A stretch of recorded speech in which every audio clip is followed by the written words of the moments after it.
So, we are very close to the official release of Genshin Impact, and I thought this would be the perfect time to get this video out to you guys. Hey, how's it going everyone? It's DaikenXDan here, ready to bring you more Genshin Impact content, and today we're going to be doing a complete beginner guide covering everything you need to know about the game.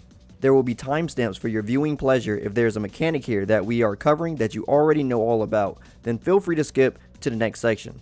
Before we get started, just wanted to say if you do enjoy my content or want to stay up to date with everything Genshin Impact, then make sure you hit that like and subscribe button, also while turning on those notifications so you know when my content goes live.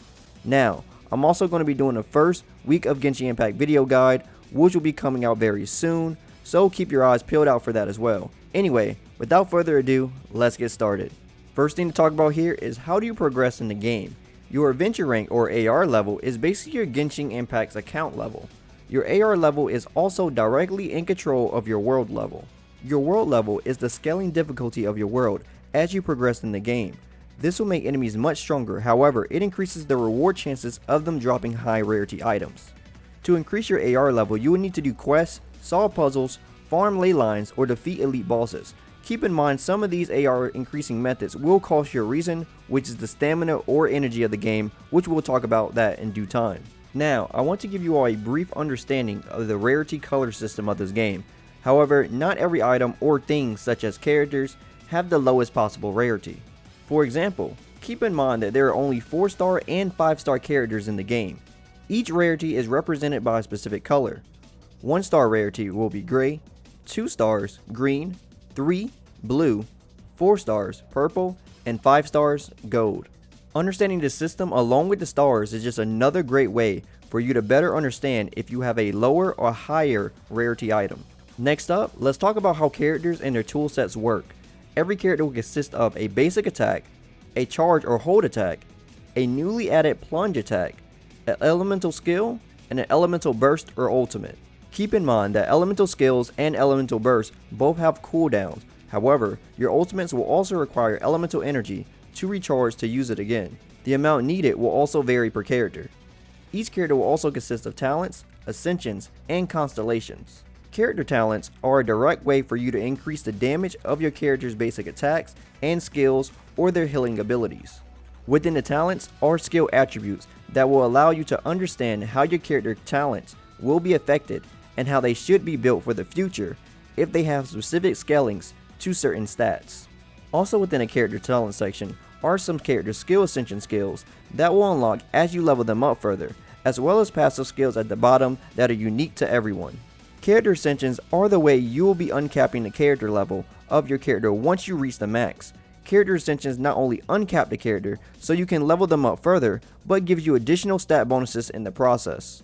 The materials that are needed for character ascensions can be farmed throughout the world via exploration or fighting the required enemies. The current ascension level caps are 20 at base, 40 at adventure rank 20, 50 at adventure rank 25, 60 at adventure rank 30, 70 at adventure rank 35, 80 at adventure rank 40, and 90 at adventure rank 45. Also believe the max current AR level to be 60 at the current time for anyone that was wondering. Character Constellations is a system in place that will allow you to get enhanced benefits for your characters from getting dupes of them up to a max of 6 universally. Keep in mind you cannot get dupes to the main character, so these are given to you through a variety of ways such as story rewards, reaching certain AR levels, and even purchasing them through shops with a certain in-game currency. Constellation benefits also have a wide range from damage increases to more team utility usages. If you are within the forums or the Discord community of Genshin Impact, then you may see these referred to as C number, and the number being whatever constellation that they are referring to. For example, a C6 is going to mean that you got the character 7 times, 1 for the original pool and 6 more for each constellation, so keep that in mind as well. Next up is weapons and artifacts.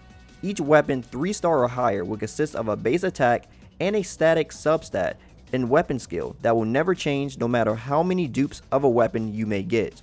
Weapons can range anywhere from 1-star to 5-star, so keep that in mind. Weapons will also have a similar upgrading system like characters, except they require different materials that will be in the form of domain dungeons. Now, these materials are constantly rotating on the daily, so be sure to plan out when you are playing so you don't miss the day for the material you want. Sunday is the day that all of them will be available without worrying about rotations, so this always helps as well. 3-star and above weapons will have weapon skills that can also be refined. These refinements are done by feeding multiple copies of a weapon into the one you are using. This will enhance the weapon's weapon skill. When you first get a weapon, you can tell which part of it will be affected by a refine by the highlighted blue text of the weapon. Within refinement, you can also see how this change will take place for the next refinement level as well. Next up, and probably one of the most important parts of this game, is understanding artifacts and all the stats within them. Artifacts are going to be basically the armor slots of this game, if you want to call it that, but the most important thing to note here is that the stats on the gear is going to be randomized except for 2 slots. Flowers will always have a static flat HP main stat, and feathers will always be a static flat attack main stat. Each artifact type will also always be tied to a static artifact set. Once you equip the required amount of pieces, you'll gain either a 2-piece or 4-piece set bonus for your troubles. The rest of the artifacts will all have RNG main stats, and all substats are RNG as well, outside of the rare occasions of fixed stat gear you may find or get. Each artifact has a level max that is based on 4 times for their rarity. For example, a 1-star artifact can only go to level 4, and a 5-star artifact can go up to level 20. While the stats are RNG, it is important to note that some of these stats are specific to certain slots on a character. Now, let's talk about all the stats you can receive and what do they mean. Base attack percentage increases your base attack by, well, the percentage. This can roll on every piece of gear that don't have fixed stats. This will increase your overall natural basic attack damage. Now, I was told by a member of my community and I could not verify this information, but this and base defense percentage does not factor in flat stats from your gear, so keep that in mind if it's true. Speaking of base defense, this will be very similar to the base attack, in which it will increase your natural base defense by the percentage. HP percentage is also pretty simple in that it will increase your HP by the percentage you get. The damage bonus stat is only found on cups, and this will increase the damage of the attack it states. This can vary per element or even be physical damage, so keep this item in mind. Chance percent will increase the chances of you landing critical hits to your opponents. This includes both physical and elemental damage. However, I do not believe this accounts for elemental reaction damage. Now, this can only be a main stat in the head slot. However, this can be a substat in any slot. Apparently, at least from closed beta test 3, this was hard capped at a max of 80%, so unless this is changed, there's no reason to try to go above that amount. Crit damage percent will increase the amount of damage you will get from landing crit hits. There's a default crit damage percent, which is 50% more than what the attack would do normally. This is also unique to the head slot as a main slot, but can be in every other category for your substats. Now, we're going to be moving on to Elemental Mastery. This is also referred to as EM for short. This will increase the damage of your elemental attacks and the scaling percent of your elemental reactions. This is not for physical attacks, so equip this wisely. If you want to see how much the elemental percentage is by, head on over to the character details and you'll see the percentage of the Elemental Mastery section. Moving away from damage stats, next we have energy recharge percentage. Now this will increase the amount of energy you will receive to gain faster access to your elemental burst when you collect energy particles from doing elemental skills. Again, this can only be found in the hourglass slot, but a substat everywhere else. Healing bonus percentage also makes an appearance here, which can be a great addition to your healer roles if that's their main job. This will increase the amount of healing done by this party member by the percentage. Now, this one uniquely can only be found in the head slot and cannot be rolled as a substat. Now last and probably least in this case is the flat attack, defense, and HP. These just increase each stat by a flat amount. Normally you will always want a percentage as they usually just scale better, but luckily these can only be found as a substat, so you don't have to worry about them too much. So, for the people who like to have things in a bit of an organized fashion, here's a quick little chart you can screenshot that will help you to understand where you can find each of the stats we just talked about. Moving on from talking about what we can equip on characters, let's talk about how you can get more characters through the wishing or gacha system and the currencies you can use to help you perform more wishes. The first and one of the most important currencies in the game is Primo Gems. This highly sought after currency is the root of progression in this game. Not only can you use this for summons, but to even refill your energy in the game if you so choose. The main place you're going to want to spend these is on uprate banners because of the versatility. Genshin Impact has two gacha currencies, Acquainted Fates for standard banner summons and Intertwined Fates for limited banners. Primal Gems are one of the few ways in the game you can get access to Intertwined Fates, as most of the free fates you will receive in the game will be for standard banner. Now, to talk more about the wishing system itself, there is a 0.6% chance for off banner and 1.6% chance for on banner rates of receiving a 5-star character or weapon. On top of this, 4-star character or weapons have a 5.1% chance of being pulled. Every 10th wish, you will be guaranteed at least a 4-star character or weapon. Every 90th pull, you will be at least guaranteed a 5-star character or weapon. Now, for limited character banners, there's an extra rule in that you have a chance to get a 5-star character on the banner within the first 90 pulls, and if you don't get them within the first 90 pulls, then they will be guaranteed on the 180th or your second wave of 90 pulls for the next 5-star pity. Apparently, this rule also changes for weapon banners, but I haven't got a chance to look at it quite yet, so just keep that in mind for now. Every 10 rolls, you'll receive around 135 Masterless Stardust currency, which can be used in the shop to exchange for more rolls or more materials, which you can find around the world for free, so it's really not recommended to purchase these here. For dupes, you'll receive Star Glitter. These can be used to purchase a variety of things, from more rolls to characters and weapons. The items in the shop will refresh and potentially change after the period is complete, so keep that in mind if the refresh period is soon and you want to see what is in rotation next. Now, since we're already in the shop, this is a good time to talk about what you can spend your money on if you so choose to, which will lead us to our next topic. The monthly card is one of the best values in the game at only $5. This will net you 300 Genesis Crystals, which is the paid version of Primal Gems. However, they are a 1-to-1 ratio, so don't worry about it too much. You will also receive 90 Primal Gems a day simply for logging in. This will total out to 3k Primal Gems with the 1-to-1 ratio in mind. This means that you're getting around $50 worth of currency for only the price of $5. Next up is the Crystal Top-Ups, which are going to allow you to buy the raw 1-to-1 ratio paid currency Genesis Crystals. However, the special thing here is the first time reward top-up bonus. For each pack, you will receive double the reward for the first purchase of each pack. So, if you buy a $100 pack, you will receive $200 worth of currency. This currency can be spent on gacha rolls, which is the most recommended, gift shop bundles, and refreshes if you so choose. Last thing you can buy, which is a whole topic of its own, is the Battle Pass.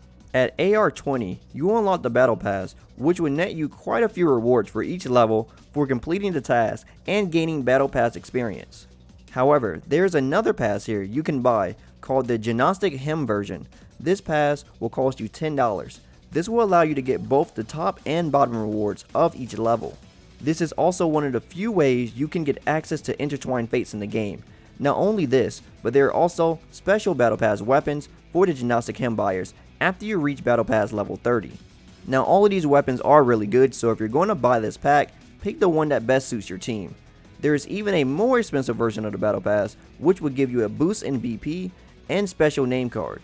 This one really isn't needed to complete the Battle Pass, but it can help you out if you weren't able to play for quite some time and wanted to catch up on your Battle Pass levels. To quickly talk about Resin, which is the energy or stamina of the game, this will be capped at a static amount of 120. A full Resin regenerate will take up to 16 hours. Your Resin is what you will use when claiming the rewards from battling elite enemies, farming dungeons, and completing ley lines. The rule of thumb is to never be sitting on full Resin, as there is always something you can use it on and should be part of your daily routine. And lastly, we're going to talk about elements and elemental combinations. There are 7 elements in total, but only 6 are playable at the moment. They are Anemo, the power of wind, Pyro, the power of fire, Electro, the power of electricity or lightning, Cryo, the power of ice, Hydro, the power of water, Geo, the power of earth, and the only non-playable element in the game currently, Dendro, the power of nature. Each of these elements have their own strengths when it comes to element combinations and how they affect their environment. Cryo can freeze water to make lakes and oceans easier to travel, and Pyro has the ability to burn grass fields or vines on chests. When combining two elements, reactions can happen that can have unique effects as well. Swirl is when the power of Anemo interacts with any element other than Dendro and Geo. basically infusing with the element it reacts with. This usually increases the damage and has nice AoE effects with it as well. Geo Shields is when Geo interacts with the element. This will make a shard drop on the ground, which you can then proceed to pick up in order to absorb elemental damage of that type you picked up. Overload is the Electro-Pyro combination, which gives nice AoE fire damage. Frozen is the Hydro-Cryo combination that will freeze enemies for a certain period of time. There is also a unique sub-reaction within this reaction called Shatter, in which you can break them out of the frozen state with heavy attacks. Melt is the Cryo and Pyro combination that will do increased damage. It also doesn't matter which way you do it. Vaporize also works the exact same way when mixing Pyro and Hydro. Superconduct does increased damage and reduces the enemy's defense for a period of time. This happens from the combination of Electro and Cryo.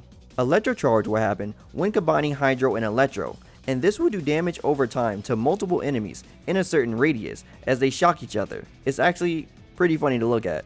And lastly, as we have no Dendro characters at the moment, you can only burn Dendro inflicted enemies or objects at the moment with Pyro. And that pretty much covers everything I wanted to cover for you guys today. I hope this covered just about everything you all wanted to know here in this beginner guide to the world of Genshin Impact. I know there's a lot of information to take in, and it's the reason why some of these will be broken into their own videos in order to fully explain these concepts in greater detail. I will also be doing a full-on exploration guide, which will include co-op information, as well as a progression guide and a team building guide soon, so stay tuned for those as well. Anyway, if you do enjoy my content, make sure to subscribe to the channel and hit that like button as well as leaving a comment, as it greatly helps me and YouTube so more people can see these videos. If you want to hear more from me, follow me on my socials and jump into the Discord. We would love to have you there. And also, I too look forward to playing with everyone on the release of Genshin Impact. So I hope to see you all join us for the 24-hour stream that I'll be doing over on my Twitch channel. I hope this video is useful to you all, and I can't thank you all enough for the continued support of my YouTube channel. As always guys, my name is Daiken, and I'll see y'all in the next one. Till then, peace out.